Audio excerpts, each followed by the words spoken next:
Hi everyone, welcome back to my channel. If you're new here, welcome. Thank you for clicking on this video.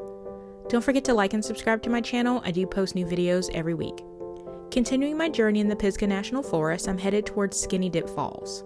It's about 35 miles southwest of Asheville. You can take the Blue Ridge Parkway all the way from Asheville to get to this location. If you've been following along with my Waterfall series, at my last stop I was at Sliding Rock. It takes about 15 minutes to get over here. There is a parking area across from the trail entrance. So from the trail entrance to the waterfall, it's almost a mile hike. Now be careful because there are steep steps, and some of them, as I got closer, were very slippery. I'll put a link in the description box below and also at the end of the video so you can check out the other waterfalls. Alright, enjoy Skinny Dip Falls.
That's going to do it for this video. Thank you so much for watching. Again, don't forget to hit that like and subscribe button and hit the bell to be notified when I drop new adventures. I'll see you in the next one.